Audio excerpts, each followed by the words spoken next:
Hey everyone, excited to be back for this week's edition of the Commercial Real Estate 101 Meetup Group. For those of you guys who are tuning in for the first time, we actually started this group back in 2020, and ever since then we've invited speakers from a variety of different places across the country to talk about commercial real estate. And today, I actually have the honor of having a few of members of the Junior Achievement team down here in Louisville, Kentucky, where I'm actually headquartered. And it's not going to be strictly focused on commercial real estate. I think this is also going to be a conversation we're going to have to talk about an organization that I truly care about a lot. I'm actually serving as a chair of the Young Professional Board right now, but we're really excited to have Jennifer and Lauren with us today from Junior Achievement of Kentuckiana. So welcome to the show. Thank you. Thank you. We're glad to be here today. Absolutely. No, I'm excited to have you. And like I said, I've obviously been involved with Junior Achievement for quite some time, so I'm pretty passionate about your all's mission, and I'm excited to kind of allow us to disseminate the mission of the organization. But to start out, if you guys don't mind, kind of give us a little bit of a background of yourself. I think that'd be great. So we can start out either Jennifer or Lauren. I'll kick things off. My name is Lauren Wagoner. I'm the special events manager here at Junior Achievement of Kentuckiana.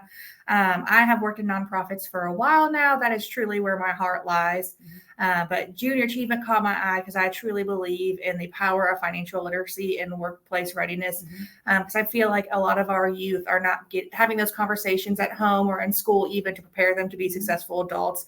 And so I'm really passionate about what we do here. But I do more of the special events, our big events, our fundraising events than the programming.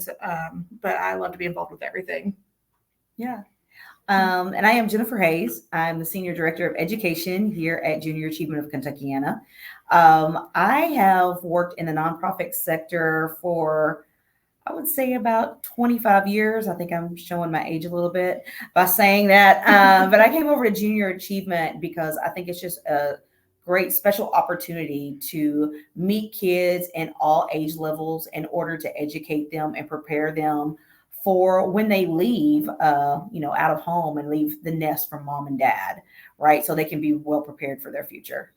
Yeah, no, I couldn't agree more. And obviously, we thank you guys for everything you guys do for the organization. And to your all's point, I think we talked a little bit offline. I went to school in Arizona State, and I didn't know anything about Junior Achievement. I didn't go through the curriculum like many people did here in the local community. And so I actually heard about it from a good buddy of mine named Ryan Sariego, who may be watching this at some point. But he was volunteering for Junior Achievement in Phoenix, and he had mentioned about the fact that they taught about financial literacy, entrepreneurship, all the things that I had a fascination with. And I always thought, man, I wish I could have been through that when I was a kid, because again, it's not really taught in school. So I think it's a very important the things that we teach, or you all teach from a Junior Achievement curriculum, is extremely important. So just to provide some context to those who are listening that may or may not know what Junior Achievement is and the kind of the mission of the organization, I was wondering if you can kind of highlight that characteristic. Sure. So here at Junior Achievement and Junior Achievement pretty much across the country, we start working with kids in kindergarten, and we work with young adults up to the age of 25.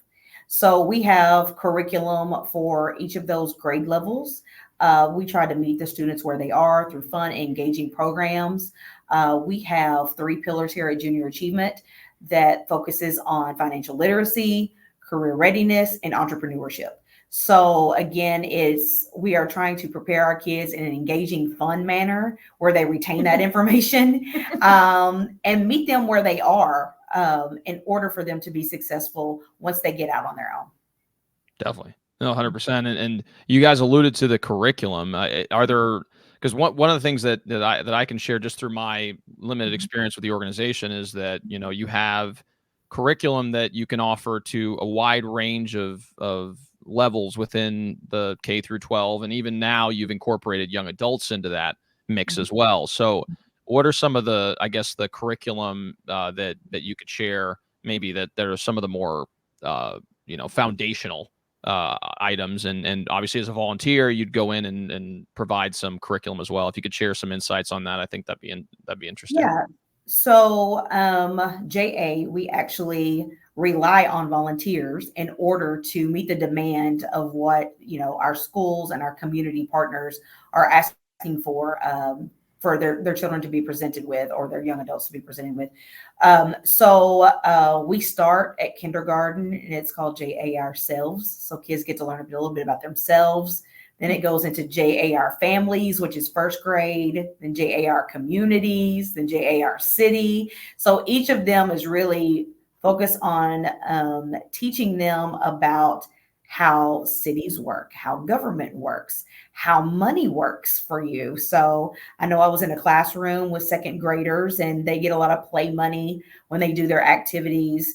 And I had to teach them about taxes and what that looked like. And I said, okay, now I'm going to come around and take some of your money, because that's how taxes work. And, a little boy, he kind of looked at me and he was like, but what did I do wrong? And I'm like, baby, you didn't do anything wrong. This is just how it works. When you make money, you have to pay taxes. So just teaching them at a young age so they can, and teaching them on their level so they can conceptualize how to manage their money. We go all the way up. We have BizTown here at Junior Achievement, which is really our fifth graders that we bring in, and it is a 4-hour simulation. They work on curriculum for 6 weeks prior to their visit. They get to come in and they get a job in BizTown. They are citizens of BizTown, and they get to see how a city works. So they all have, each business has a CPA, they have a CEO, and they have different unique jobs related to each storefront that we have. And in BizTown, we have 18 storefronts. Then when they get in seventh grade, they get to come over to Finance Park, which is here also at Junior Achievement. It is also a 4-hour simulation. And that's where they actually get to learn how to budget. It's not as fun as BizTown. Everyone remembers BizTown in 5th grade. But it's actually kind of gives them a touch of reality, and that they get to pick a few interests that they have on a tablet. They get to work one-on-one on that tablet. And then they actually have a job that's given to them. They tell them what their credit score is. They tell them how many kids they have. And then they have to go through and they have to budget for groceries and utilities and clothing and everything that as an adult you have to budget for. Mm-hmm. So they can't move out through the simulation until they balance to zero. And so they have a monthly budget. And then they get to go around and learn all about the storefronts and different companies and different levels of education that they need in order to, get the job that they want. It's actually from there, JA is actually piloted Finance Park Advanced. So now we will be focusing this year on bringing our high school students in. So they'll be doing the simulation, but they'll be going through stages of life where they will budget all the way up until preparing for retirement. So it's really shocking and eye-opening to kids. And a lot of kids go away saying, I had no idea this is what my parents had to do. Because, kids, I guess one of the biggest takeaways is they had no idea they had to pay for water. They just think water's free, or they had no idea what gross income was versus net income. So, and benefits, they're like, well, why do we have to have benefits? Or insurance? What does insurance look like and why do we have to have it? So going through all of those components to give them a better understanding of why they have to do this, it's really eye-opening for them. So we go from Finance Park, from our high school students, advanced, to our young adults, which we have curriculum, first-time renters. It teaches them how to rent a place of their own for the first time. All about cars. It teaches them on how to get their first car, and teaches them about different ways you can finance, you can lease, or you can pay cash right out. We have personal success, which focuses on getting kids ready for interviewing for a job. We do mock interviews where they learn on making good first impressions, the do's and don'ts of preparing for an interview. We have personal finance, which focuses on really budgeting, credit scores, interest rates. We have a new event that we're looking to implement. It will be a special event that we do in the fall where we are going to bring in students for the stock market challenge. So they're going to learn how to read, because I still don't know how to do the stock market, but they are actually going to learn all about the stock market, how the exchange works. and they're going to compete against other teams. So we have so many programs here at JA. I could talk about it endlessly, but I know you don't have that kind of time. So, but it's a plethora of experiences that we offer to young people and our partners in the community. That's great. No, and to your point, when you were kind of going through some of those programs, I've had a chance to volunteer in the classroom in a variety of capacities, from the younger kids all the way up to more the high school kids. And it's always funny, to the point where you were talking about the city, for example, the city curriculum, where you get to the point where you start taking away the money from the kids. They're always just like, Like what? I mean, what are you doing? And the first time I realized that was a thing was I had a busing job when I was, I think, 15 or 16. And then I remember I got my first paycheck and I was all excited because I did all the math in my head. I was like, oh yeah, this is what I should get. And then I got my paycheck and it's like, oh wait, they took out all these different taxes. And I'm like, this is a racket. Exactly. So I learned 12 years after, maybe I should have, or however long after. But that was always fun. And obviously some of my passions lie in the entrepreneurial side. And I think you guys have a phenomenal curriculum for students regarding just kind of the ideation process of coming up with an idea, testing out the product or service, and then seeing what works, what doesn't work. And then you can kind of tweak it as you go. And then on the gross income side, like being able to understand how do you budget within your business so that you can actually have a sustainable enterprise long term. And being able to determine whether or not it's a worthwhile pursuit. I mean, that's the type of stuff that is so critical in today's society, is being able to explain this, because now I'm in an entrepreneurial role as a broker, and on the real estate side I've had other businesses in the past where I've had to learn it from just failing at stuff, which if you can learn an environment where that it's a little bit less risky, that's always a good starting point. And then you have those foundational ideas that you can carry on into your life. So yeah, no. So I was kind of curious, obviously there's just to kind of give you an idea of the demographic that listens to this podcast. We have people tuning in from all across the country that are focused primarily on the real estate side. So we have commercial brokers, agents, attorneys, investors, etc. And really they're central around the real estate piece. So I don't know if you guys could share some insights pertaining to any of the because I know in particular when you're talking about, I believe it may be Finance Park, where you have like a real estate, kiosk or whatever else.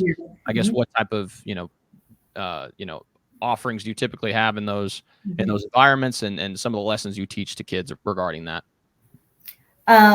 So actually in Biztown, we have a real estate kiosk in Biztown. And a part of that is that when they're in Biztown, again, they have a job. So everyone working at the real estate kiosk, all of our storefronts, they have to pay rent, or some space comes up open and it's for rent.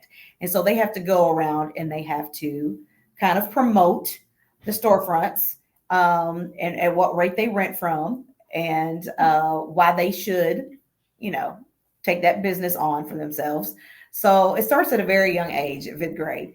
Then it goes into Finance Park again, which is older kids. And again, that's where they go. They actually have to apply in the simulation. They have to apply for a housing loan. And so based on your income, it will shoot out the number that you're approved for. And then when you go to budget, if you say, I have 2 or 3 kids, and they get all the different options. You can rent an apartment, you can do a 2-bedroom house, you can do a 4-bedroom house, and it tells you the amount on each. And so when you say, okay, well, I've got 3 kids, I want a 4-bedroom house, then it decline you if you don't have enough money for it. And it'll say, you were only approved for $79,000. You don't have your loan is not big enough for this house. So it forces them to pick an option that's less, I guess you would say, less desirable, right? So then they realize, like, wow, if I do have this many kids, I can't have this type of house, or I do have to rent because these are my only options.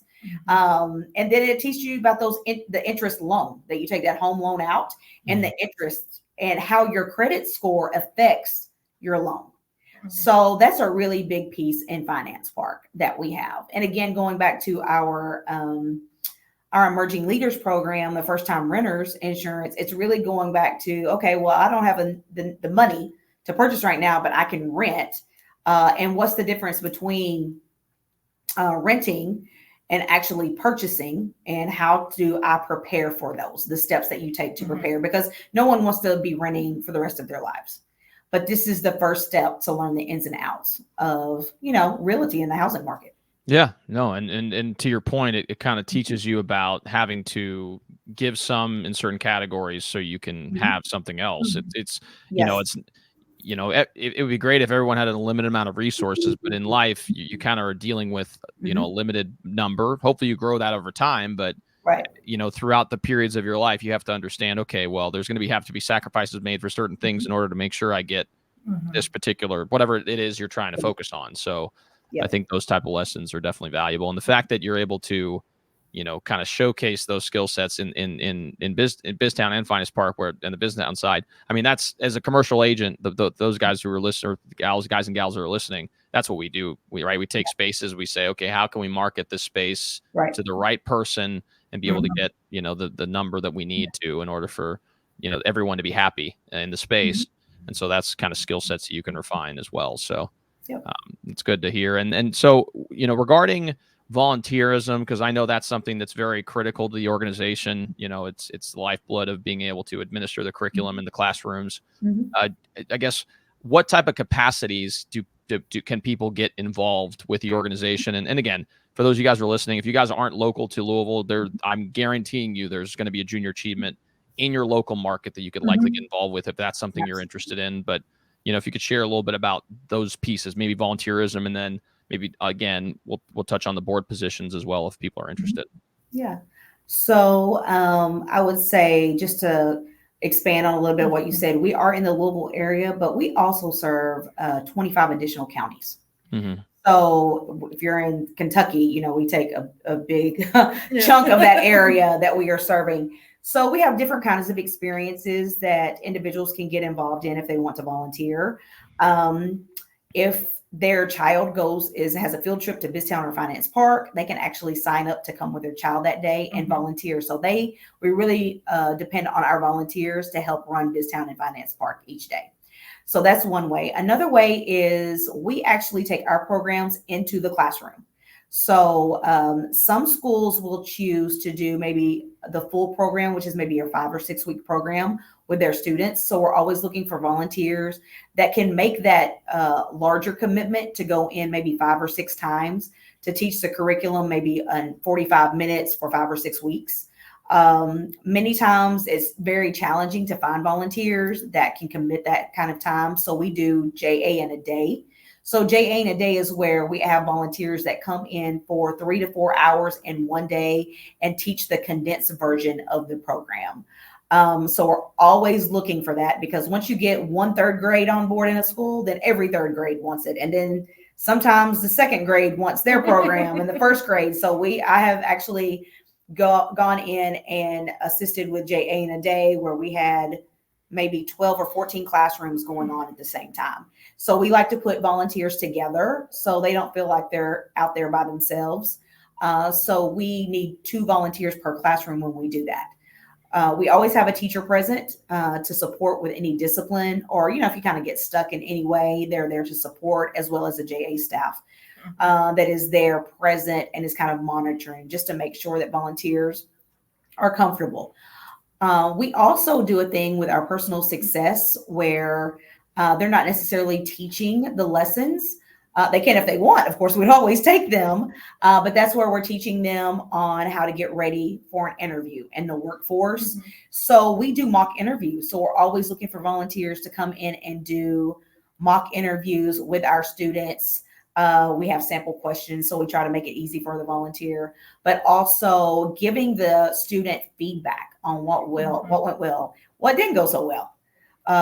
So we have that kind of opportunity. We also have opportunities where we do a special event where we have done JA Girls. It was in one day. We brought in 75 girls and we did different workshops. So if you have a certain expertise in a field, you can be a career speaker and you can come in and speak on what your expertise is, where that's building credit scores, where that is the housing market, whatever your expertise would be, that we can come in and we can give students the opportunity to gain knowledge about something they regularly don't learn in the school curriculum.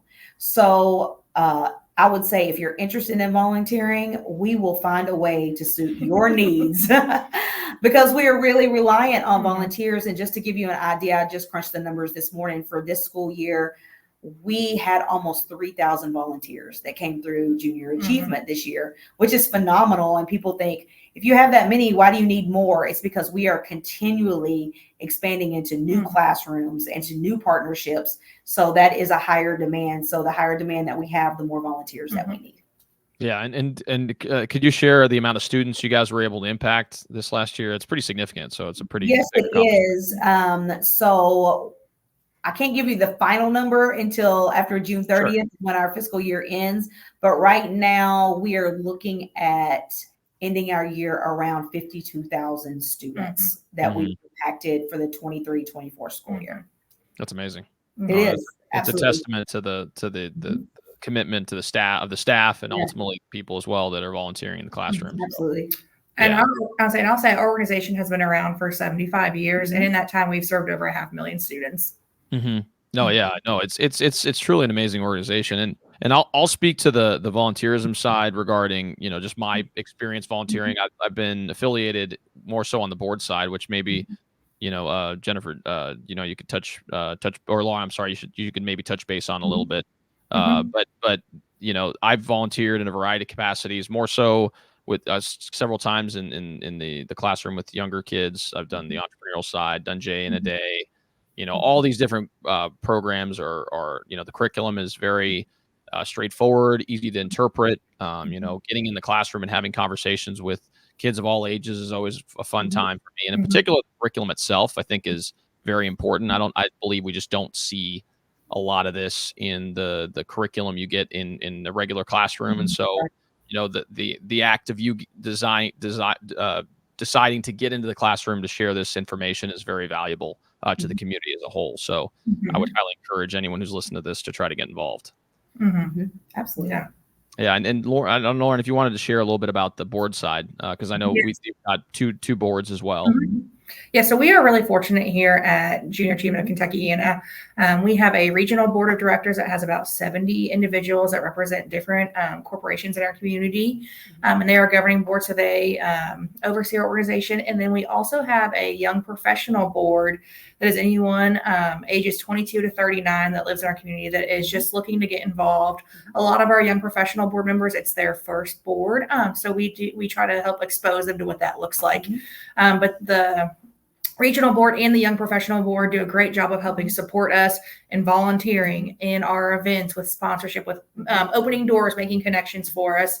And if that sounds like something that would be a good fit for you, we are always looking to add to our board, because the more allies we have in this community, the better we can do for our students. Yeah, absolutely. And advocates too, the people who just kind of let people know about it, because you guys obviously are one of the more impactful organizations in town, in particular in the entrepreneurial space. But I feel like there's still a lot of people I talk to about JA and they don't necessarily know about it. And so people who are affiliated with the organization in the board capacity could then become advocates and share the insights about the organization with other people. So absolutely. Definitely encourage you guys if you guys are interested. And then one thing I wanted to kind of share, before we kind of open it up to Q&A is related to, a fundraiser that, you guys are looking to generate some interest around. We did a similar fundraiser last year, I believe, for a different flight. And I'll kind of let you, I'll let you take it from here to kind of share some information about it. That'd be great. Yes. We are super excited. We have just less than a week left on our annual raffle fundraiser. This year it is Bourbon and Bubbles. And so the grand prize is a flight of the Buffalo Trace Antique Collection, all 5 bottles. And then we have some additional prizes that go with it as well.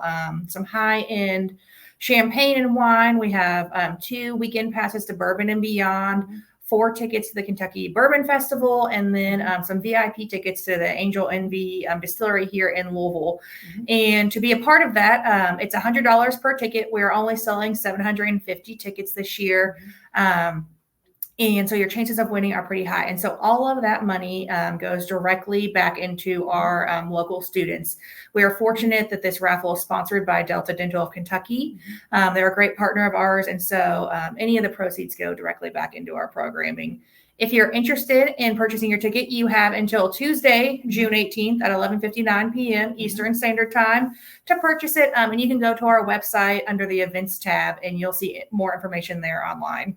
Yeah, and I'll make sure to include this in the show notes. So if you guys are watching this on YouTube or listening to a podcast format on Apple Podcasts or Spotify, it'll be available to you guys as well. And make sure to get your ticket before Tuesday. You said Tuesday at 11:59 p.m. Is that correct? So yeah, just making sure. And I was telling Lauren that I'm going to be buying one right when we get off the call too. So I'm going to put my name in the hat because some of those flights are, I mean, they're it's no joke. You know, if you guys are at all interested in bourbon, it's definitely a pretty impressive flight.